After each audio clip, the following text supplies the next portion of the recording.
Bottom plate Asetec la prima.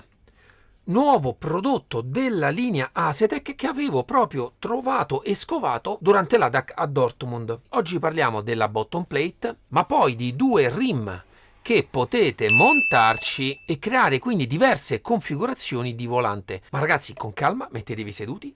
Sigla!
Ciao ragazzi, siamo qui oggi per parlare della bottom plate di Asetec, modello la prima. In questo caso la mission che sta portando avanti Asetec è quella di rendere dei prodotti molto customizzabili, cioè potrete decidere poi l'aspetto finale di quello che è questo genere di volante, andando a cambiare quella che è l'impugnatura del volante stesso. Oggi parleremo specificatamente del volante OpenD in pelle e del volante rotondo Comfort. Parliamo di due volanti dallo stesso diametro, in questo caso parliamo di poco più di 32 cm. Inizio subito col parlarvi della versione Comfort Plus. In questo caso, come vedete, è in alcantara, molto bella e comoda, sia utilizzata con i guanti che con le mani.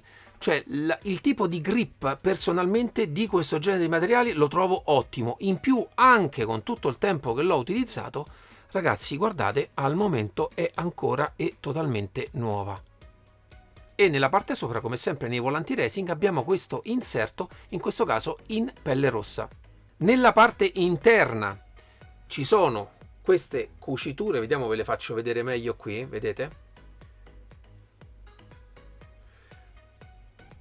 Personalmente, a livello di materiali e rifiniture, l'ho trovato davvero ottimo. E ragazzi, devo dire in questo caso davvero ingegnoso il sistema che Asetec ha trovato per andarli a modificare.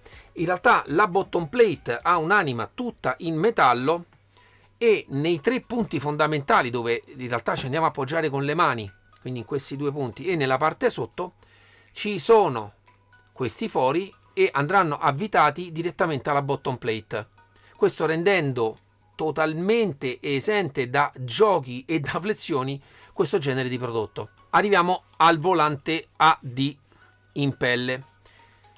In questo caso nella parte sopra pelle traforata, in quest'altra parte sotto invece è normale pelle. Molto belle le cuciture rosse nella parte interna e devo dire che anche il gioco di stile con la pelle traforata qua nella parte delle mani e questa rende sotto il punto di vista estetico molto bello anche questo genere di volante. Personalmente però con i guanti, almeno con i guanti che utilizzo io, la pelle la sento sempre un pochino più scivolosa rispetto ai volanti in alcantara.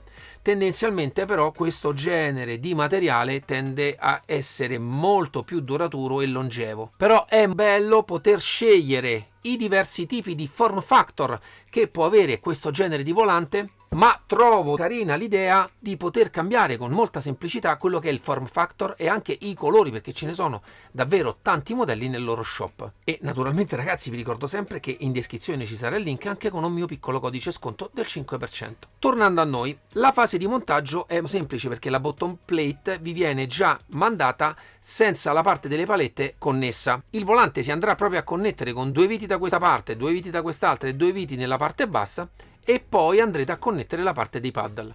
Ragazzi, tutto si fa veramente in pochi minuti. Ma arriviamo adesso quindi a parlare della protagonista, la bottom plate, in questo caso versione la prima. La struttura interna del volante è in metallo, la parte della cover è questa sorta di misto plastica e carbonio con questo effetto.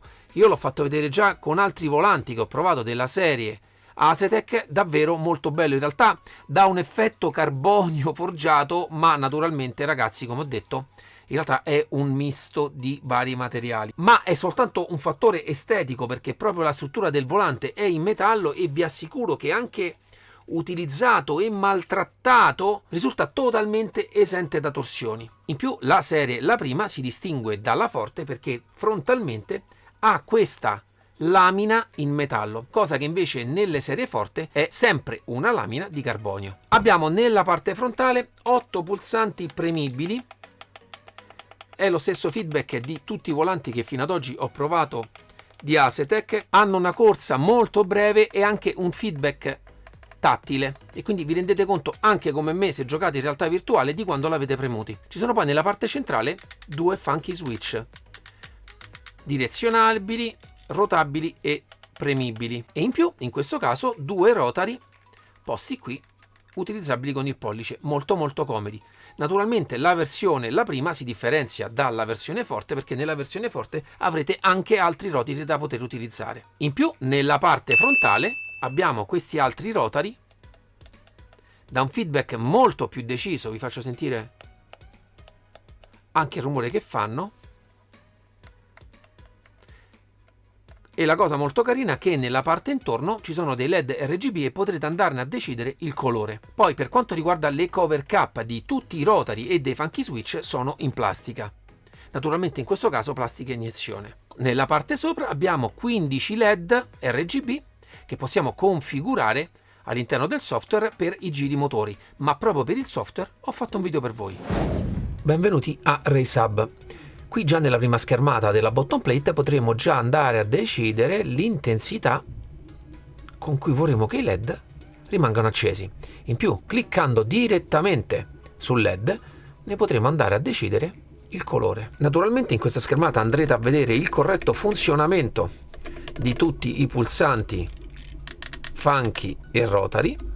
La parte sotto andrete a decidere come andranno a lavorare i rotary. Se con valori basati sulla posizione, oppure pulsante 1 e pulsante 2. Adesso alla parte dei LED, anche qui c'è già una configurazione, potrete decidere come farla funzionare, se da sinistra verso destra, dal centro verso l'esterno, oppure dall'esterno verso l'interno. In più potrete decidere il colore da poter dare ad ogni LED. In questo caso facciamo che la prima parte la facciamo bianca, li selezionate tutti insieme e li andate a cambiare. Vedete?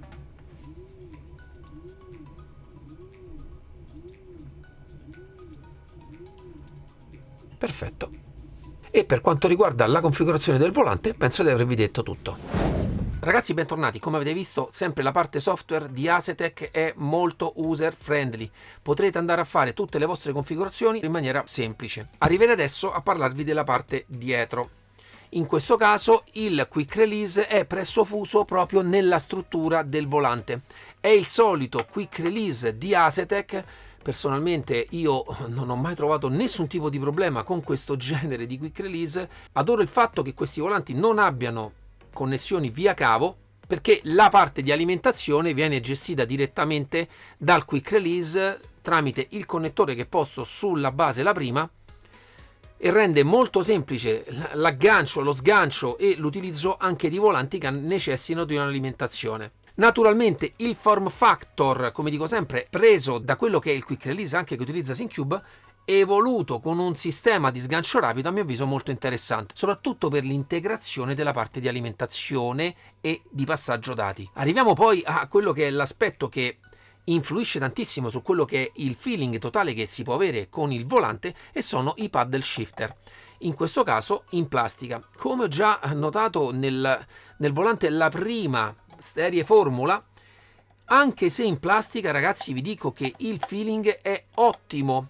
In più, proprio a livello di robustezza, offrono veramente un senso totale di robustezza. Sono quasi totalmente insonorizzati, sentite il rumore. E in più, cosa che ho apprezzato di questo genere di soluzione è che la parte elettronica è tutta all'interno del volante e in realtà la parte esterna è solo la parte meccanica. In più, in questo caso, tramite questo foro e questa brugolina qui, avete un agio di un paio di centimetri per spostare più all'esterno o più all'interno quelli che sono proprio i paddle shifter. Ma personalmente, vedete, a livello ergonomico sono davvero molto comodi, sia con questo genere di volante che con quello comfort. Come già ho detto, a livello di comfort ho preferito personalmente la versione in Alcantara, ma vedete voi quella che più si adatta alle vostre esigenze, perché in questo caso molto carino il fatto che sia aperto, soprattutto chi utilizza dashboard.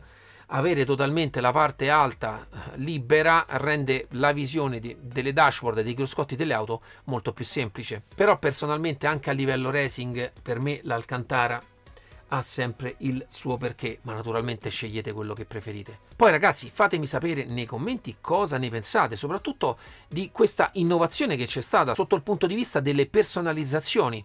Soprattutto per il fatto, anche se uno voglia cambiare totalmente stile di volante o anche si rovini e voglia cambiare soltanto la parte, in questo caso c'è la possibilità di avere anche una sorta di ricambio per quello che è il vostro volante. Comunque fatemi sapere nei commenti cosa ne pensate. Naturalmente lascerò tutti i link in descrizione per poterlo acquistare. In più, come sempre, c'è un piccolo codice sconto del 5% che sono riuscito a ottenere per voi. Ringrazio ancora Asetec per il supporto al mio canale e naturalmente per chi è arrivato fino a qua mi raccomando un bel like, iscrizione al canale e campanella se volete essere sempre informati. Ci vediamo alla prossima, ciao!